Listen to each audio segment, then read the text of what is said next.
E hoje o tema que nos preparou, baseado no capítulo 21 de Lucas, é aplicação passada e aplicação futura, Israel e a Igreja.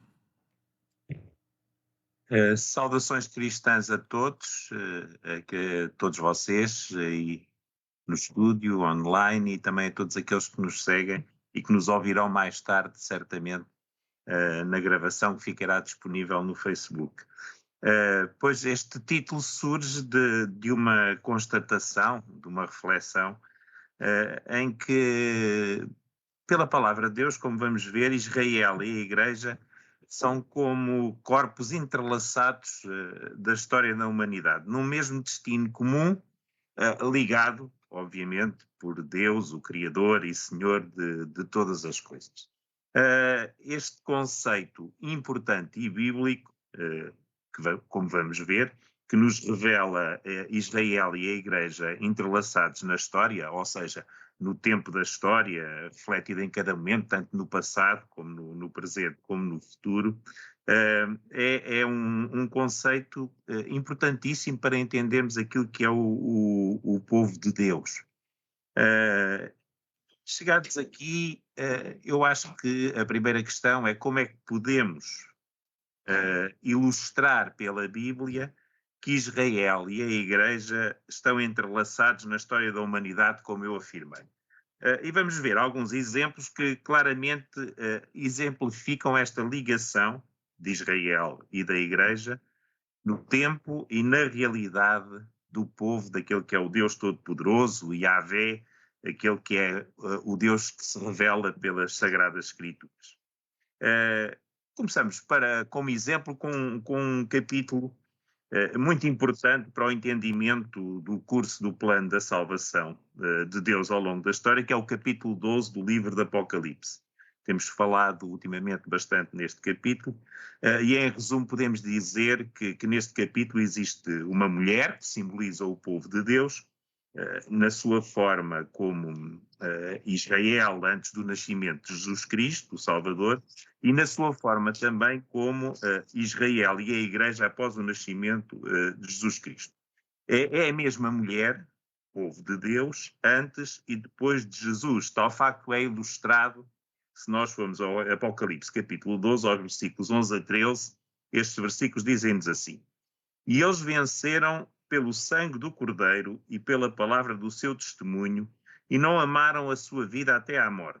Pelo que alegrai-vos, ó céus, e vós que neles habitais, ai dos que habitam na terra e no mar, porque o diabo desceu a vós e tem grande ira, sabendo que já tem pouco tempo. E depois no versículo 13 diz: E quando o dragão viu o que fora lançado na terra, perseguiu a mulher que dera à luz o varão. Portanto, é o próprio texto do Apocalipse que enquadra esta mulher depois do nascimento de Jesus Cristo como a mesma mulher antes do nascimento de Jesus Cristo, como é ilustrado logo no início do capítulo 12, a tal mulher que estava grávida e prestes a dar à luz, portanto, a gerar, Israel a gerar Cristo do seu seio.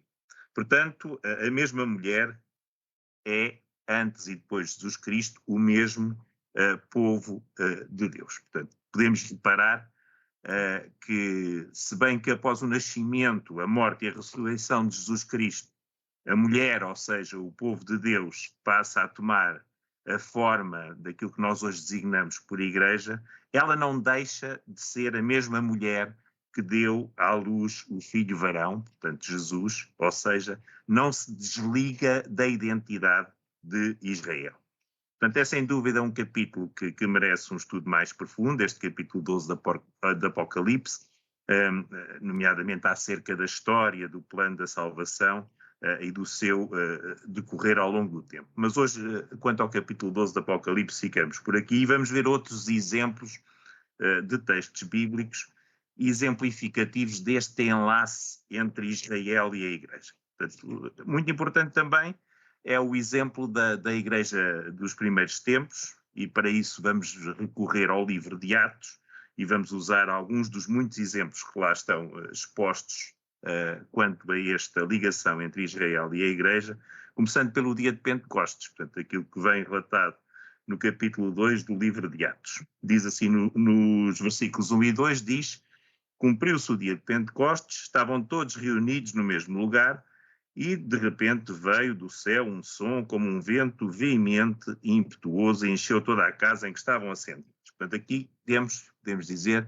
o embrião daquilo que nós hoje designamos a Igreja. Portanto, estes irmãos que estavam reunidos no cenáculo e que receberam o Espírito Santo neste dia de Pentecostes. No versículo 5 diz-nos, e em Jerusalém estavam, portanto, no mesmo dia, habitantes judeus, varões religiosos, todas as nações que estão debaixo do céu. No versículo 22, a palavra desta que é a igreja embrionária que tinha nascido, a palavra é dita a Israel.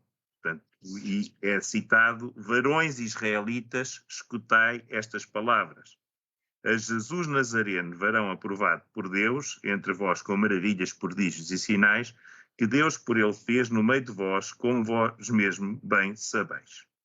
E nos versículos 38 a 40, as palavras de Pedro dizem, arrependei-vos e cada um de vós seja batizado em nome de Jesus Cristo para perdão dos pecados e recebereis o dom do Espírito Santo. E depois no 39 diz algo muito importante, porque a promessa vos diz respeito a vós, Israel, a vossos filhos e a todos os que estão longe, a todos quanto Deus Nosso Senhor chamar, portanto, prevendo já aqui profeticamente aquilo que seria a expansão deste pequeno grupo inicial para aquilo que seria a Igreja, abrangendo todas as nações. No mesmo livro de Atos, no capítulo 6, algo é acrescentado quanto a esta ligação entre Israel e a Igreja. No versículo 7, Atos, capítulo 6, versículo 7, diz-nos, e crescia a palavra de Deus, portanto, a pregação da Igreja, a pregação da salvação por Jesus Cristo, e em Jerusalém se multiplicava muito o número dos discípulos, e grande parte dos sacerdotes, portanto, daqueles que estavam ainda ligados ao culto de Israel, obedecia à fé. Portanto, claramente vemos que a Igreja nasce numa realidade extremamente entrelaçada com a realidade de Israel e não pode ser dissociada dessa raiz e do conceito de que o povo de Deus, na sua globalidade, é preenchido pelas realidades históricas de Israel e da Igreja de Deus. E vamos reforçar isso com as palavras do apóstolo Paulo. Portanto, o apóstolo Paulo, e eu lembro que o apóstolo Paulo era um israelita, era ele próprio um israelita fariseu, e ao mesmo tempo ele foi o grande instrumento de Deus para a proclamação do Evangelho aos gentios. Portanto, ele é o intérprete muito firme, muito constante, que exerce um forte argumento defensor deste enlace entre Israel e a Igreja. Portanto, isso está ilustrado em textos que vamos ler a seguir, da carta aos Romanos e depois também da carta aos Efésios, em que claramente Paulo nos descreve esta ligação, podemos dizer, umbilical, ligação fortíssima entre Israel e a Igreja. Vamos ver Romanos capítulo 11, versículos 1 e 2. E estejamos bem atentos às palavras, porque elas são bem indicativas daquilo que temos estado a falar. Diz assim o apóstolo Paulo, digo, pois, porventura rejeitou Deus o seu povo, e este povo aqui, neste caso, é Israel, de modo nenhum. Porque também eu sou israelita, da descendência de Abraão, da tribo de Benjamim. E no versículo 2, Deus não rejeitou o seu povo e antes conheceu. Romanos também, capítulo 11, versículos 25 e 26 diz, porque não quero, irmãos, que ignoreis este segredo, para que não presumais de vós mesmos, para que a Igreja não se torne presunçosa em relação a Israel. Que o endurecimento veio em parte sobre Israel, até que a plenitude dos gentios haja entrado. E assim todo Israel será salvo. Como está escrito, de Sião virá o libertador e desviará de Jacó as impiedades. Portanto, de uma forma inequívoca, o apóstolo Paulo, quando diz todo Israel será salvo, ele está-se a referir ao Israel tradicional, mas também claramente à Igreja. Portanto, os dois entrelaçados neste povo de Deus único, que, como iremos ver, é o culminar deste plano da salvação de Deus. Se formos à carta aos Efésios, capítulo 2, versículos 13 e 14, também nos é dito: mas agora em Cristo Jesus, vós que antes estáveis longe, neste caso está-se a referir aos gentios, portanto podemos dizer à igreja, naquele que é o nosso conceito hoje, vós que estavas longe já pelo sangue de Cristo, chegaste perto, porque Ele é a paz, é a nossa paz, o qual de ambos os povos, portanto, Israel e os gentios, ou seja, a igreja, de ambos os povos fez um, e derribando a parede de separação que estava no meio. Portanto, são exemplos claros pela Bíblia de que na história Israel e a igreja estão claramente entrelaçados. Chegamos então àquilo que eu coloquei no título, que é o capítulo 21 de Lucas, e vamos focar-nos no texto que está entre os versículos 20 e o versículo 36. Eu aconselhava àqueles que me ouvem, para depois de ouvirem esta reflexão, lessem este capítulo, este texto do capítulo 21 de Lucas com atenção e reflexão, pois obviamente não temos tempo hoje para debatermos todos os pormenores. Portanto, em resumo, podemos dizer que Lucas 21, dos versículos 20 a 36, ele dá-nos uma perspectiva histórica, profética, até Jesus a falar de acontecimentos futuros, dos tempos em que podemos dizer que se vão colocar, como iremos ver, entre o ano 70 e a vinda de Jesus como Rei e Senhor. Portanto, temos aqui uma perspectiva histórica de 2000 anos ou mais que Jesus nos dá neste texto de Lucas 21, 20 a 36.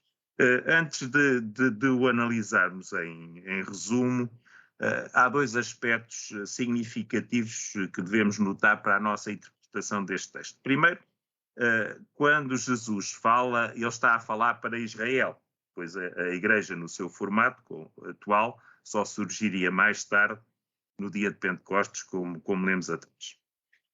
Ao mesmo tempo, percebemos que as suas avisadas palavras só iriam ter efeito para aqueles que futuramente o aceitassem como verdadeiro Salvador. E já vamos ver as implicações, até podemos dizer, catastróficas, terríveis, que esse facto teve. Um segundo aspecto a notar é que as palavras de Lucas 21, nos versículos 20 a 36, elas vão se centrar de forma, podemos dizer, geográfica, numa região que é a região de Jerusalém, e na realidade que esta cidade, esta região, seria cercada de exércitos. Portanto, diz no versículo 20, portanto, capítulo 21 de Lucas, versículo 20, mas quando vires de Jerusalém cercada de exércitos, sabei então que é chegada a sua desolação, disse Jesus.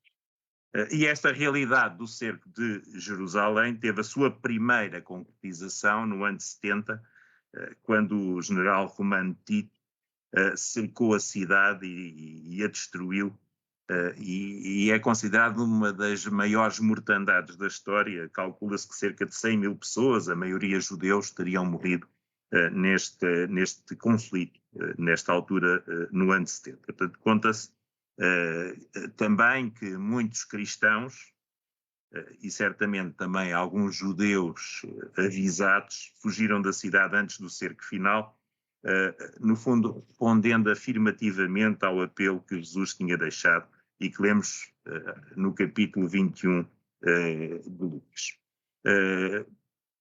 Mas, portanto, se isso aconteceu no ano 70 e podemos dizer que há aqui uma concretização das palavras de Jesus, ao lermos o texto todo de Lucas 21, 20 a 38, com atenção, percebemos que as palavras de Jesus vão se prolongar ao tempo da sua vinda, portanto, da sua segunda vinda. Assim como os cristãos de Jerusalém, muitos deles judeus cristãos, ouviram as palavras de alerta de Jesus naquele tempo, no ano 70, conta a história que isso aconteceu, hoje nós somos chamados a olhar também para os sinais dos tempos e a prepararmos a nossa vida para o encontro com o retorno de Jesus como Rei e Senhor. É disso também que o capítulo 21 de Lucas nos fala. Nós podemos ver dos versículos 25 a 28, ele diz: haverá sinais no sol, na lua, nas estrelas, na terra, angústia das nações. Vejam que aqui há um pensamento global, há um pensamento já universal destinado a toda a humanidade e que não se foca unicamente naquele que foi o acontecimento do cerco do ano 70 de Jerusalém. Portanto, aqui há uma globalização, podemos dizer, desta mensagem, portanto, estes sinais que estão bem identificados na palavra de Deus. E depois diz que eles serão tão terríveis, no versículo 26, que homens vão desmaiar de terror na expectação das coisas que sobrevirão ao mundo, porque os poderes do céu serão abalados. Então, portanto, nesta altura, quando isto acontecer, verão vir o Filho do Homem numa nuvem com poder e grande glória. Ora, quando estas coisas começarem a acontecer, olhai para cima e levantai a vossa cabeça, porque a vossa redenção está próxima. Portanto, claramente, este capítulo 21 não se deixa ficar pelos acontecimentos do ano 70, mas claramente ele prolonga-se até aos nossos dias, até aos dias que antecedem a vinda de Jesus como Rei e Senhor. E Jesus avisa que os tempos serão repletos de dificuldades e problemas, de tal forma que aqueles que não tiverem esperança, e essa esperança só Deus a pode dar, irão sucumbir face ao dramatismo do que está a acontecer e do que se espera para a humanidade nos tempos que antecedem a vinda de Jesus. Portanto, esta é uma realidade que, por muito terrível que seja, nós devemos estar atentos, porque é essa realidade que nos é expressa neste capítulo 21 de Lucas, nas palavras de Jesus. E se os cristãos devem estar avisados e preparados pelas palavras de Jesus e por todos os outros avisos contidos nas Escrituras acerca desta preparação, e portanto devemos estar em boa condição para resistir aos dias maus, e para essa boa condição nós necessitamos ser guiados pelo Espírito Santo e pela presença de Cristo nas nossas vidas. Podemos, por outro lado, perguntar como é que fica Israel nos dias de hoje, visto que, infelizmente, a maior parte da comunidade israelita ou judaica não crê no Messias, não crê em Jesus e rejeita nomeadamente os escritos do Novo Testamento, os Evangelhos. Temos estado a ler o Evangelho de Lucas, mas todos os outros textos que nos ajudam a preparar-nos para estes tempos difíceis. Pegando no capítulo 21 de Lucas, novamente, a resposta não deixa de ser interessante, se nós a conjugarmos com a restante palavra de Deus. Vamos voltar ao versículo 20, e o versículo 20 diz, como há pouco lemos, quando vir Jerusalém cercada de exércitos, sabei então que é chegada a sua desolação. Podemos pensar, como dissemos, e com legitimidade, que esta passagem se cumpriu no ano 70, com a destruição de Jerusalém pelas tropas do general romano Tito. No entanto, notemos, como já vimos há pouco, que este texto do capítulo 21 prolonga-se desde esses dias até ao dia da vinda de Jesus, que para nós ainda está no futuro, esse dia da vinda de Jesus como Rei e Senhor. Portanto, prolonga-se para o futuro mesmo em relação a nós que já estamos cerca de 2000 anos depois das palavras de Jesus. Uma coisa curiosa é que a palavra de Deus, quando nos fala dos tempos que precedem a vinda de Jesus, portanto, daqueles que nós estamos mais próximos do que estavam os nossos irmãos há 2000 anos atrás, também nos fala de um cerco que Israel sofrerá, e nomeadamente Jerusalém, mesmo antes da segunda vinda de Cristo. Portanto, não propriamente já o cerco do ano 70, mas algo que se passará, segundo a palavra de Deus, antes da vinda de Cristo, em relação a Israel, em relação a Jerusalém. A Bíblia diz-nos que nesse tempo, portanto, antes da vinda de Jesus, Jerusalém será de novo cercada por exércitos que virão contra Jerusalém, ou seja, contra o povo de Israel, que ainda não crê em Jesus Cristo. Vamos ver um exemplo que é bem conhecido, que é o de Apocalipse 16, capítulo 16, versículos 12 a 16, e é interessante, nós hoje não vamos ter tempo para isso, mas se lermos Apocalipse 16, 12 a 16, em paralelo com Lucas 21, vamos ver que alguns textos são similares nos seus avisos e nos seus conceitos. Portanto, eu estimulava aqueles que nos ouvem a fazerem essa comparação depois, que é muito interessante. Portanto, diz Apocalipse 16, 12 a 16, e o sexto anjo derramou a sua taça sobre o grande rio Eufrates, e a sua água secou-se, para que se preparasse o caminho dos reis do Oriente, e da boca do dragão, e da boca da besta, e da boca do falso profeta, vi saírem 3 espíritos imundos semelhantes a rãs, porque são espíritos de demónios que fazem prodígios, os quais vão ao encontro dos reis de todo o mundo, para os congregar para a batalha, naquele grande dia do Deus Todo-Poderoso. E depois no 15 diz: eis que venho como ladrão, bem-aventurado aquele que vigia e guarda as suas vestes, para que não ande nu e não se vejam as suas vergonhas. E no 16, e os congregaram, portanto, todas estas nações, todos estes exércitos, no lugar que em hebreu se chama Armagedon. E este Armagedon refere-se geograficamente ao Vale de Megiddo, portanto, a uma zona próxima de Jerusalém. Podemos então perguntar se Israel e a Igreja são os dois o povo de Deus, e se apenas a Igreja está preparada para estes tempos que antecedem a vinda de Jesus, porque a Igreja acredita na palavra de Jesus, acredita nos textos, nomeadamente do Novo Testamento e também do Antigo Testamento. O que é que vai acontecer ao povo de Israel nesta situação de desespero tão extrema que a Bíblia nos relata em relação ao povo judeu nestes dias que antecedem a vinda de Jesus? Podemos perguntar, será que Deus os irá castigar, portanto, irá castigar novamente Israel, como de certa forma podemos dizer que permitiu que Satanás ferisse Israel na história com a destruição de Jerusalém no ano 70 e com todas as perseguições e massacres que o povo judeu sofreu nos séculos seguintes até aos nossos dias? Vamos encontrar a resposta na palavra de Deus e vamos ver como é surpreendente a resposta que nos é dada.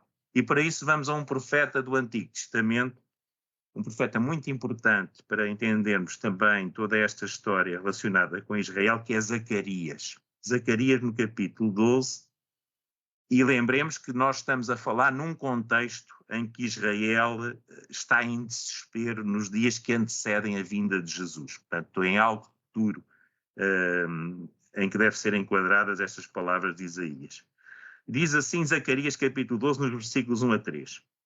Peso da palavra do Senhor sobre Israel. Fala ao Senhor o que estende o céu e que funda a terra e que forma o espírito do homem dentro dele. Eis que porei Jerusalém como um copo de tremor para todos os povos em redor e também para Judá, quando do cerco contra Jerusalém. E acontecerá naquele dia que farei de Jerusalém uma pedra pesada para todos os povos.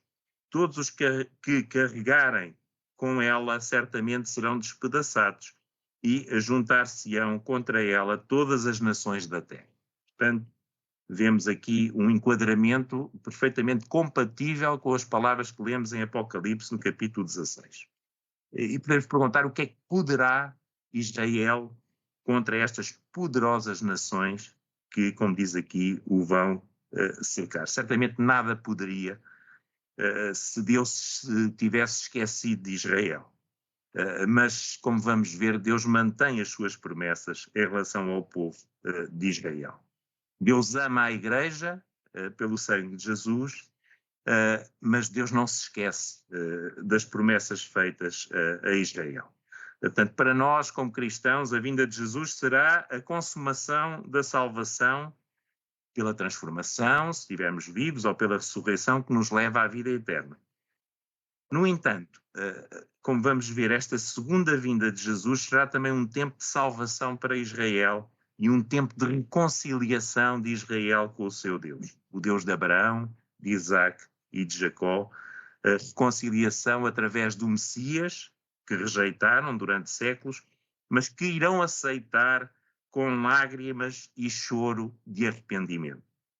A continuação do texto de Zacarias no capítulo 12 está repleta desta beleza da reconciliação e da misericórdia de Deus para com o povo de Israel.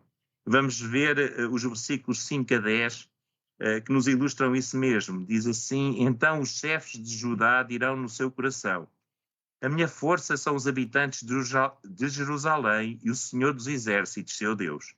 Naquele dia, porém, os chefes de Judá, como uma brasa ardente debaixo da lenha, e como um facho entre gavelas, e à direita e à esquerda, eles consumirão a todos os povos em redor.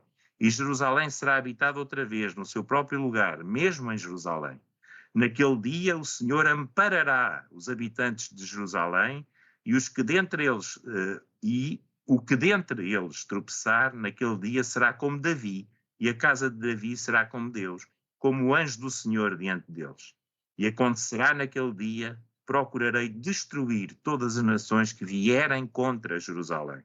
E sobre a casa de Davi e sobre os habitantes de Jerusalém derramarei o espírito de graça e de súplicas.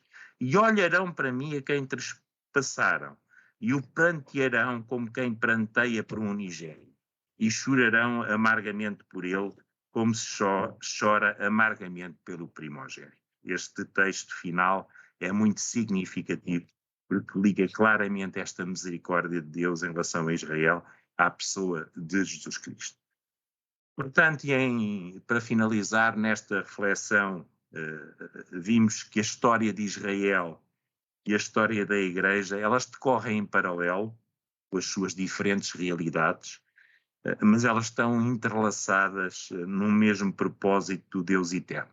O propósito de juntar num só povo a realidade final, em que verdadeiramente em Cristo não haverá mais judeu ou gentil, mas apenas filhos de Deus. Os caminhos paralelos de Israel e da Igreja ao longo da história, diferentes mas entrelaçados, irão fundir-se totalmente na plenitude do reino de Deus. Cumprir-se-ão assim as palavras do apóstolo Paulo no capítulo 11 de Romanos, quando ele nos diz, versículos 25 e 26, porque não quero, irmãos, que ignoreis este segredo, para que não presumais de vós mesmos, que o endurecimento veio em parte sobre Israel, até que a plenitude dos gentios haja entrado. E assim todo o Israel será salvo, como está escrito. De Sião virá o libertador e desviará de Jacó as impiedades. Todo o Israel será salvo. Assim seja. Amém. Se quiser saber mais acerca deste tema de Israel e o seu papel na história atual através da visão que a Bíblia nos apresenta, peça a nossa revista Compreender, distribuída gratuitamente, quer na versão em papel, quer na versão digital, disponível no nosso site. Consulte os nossos endereços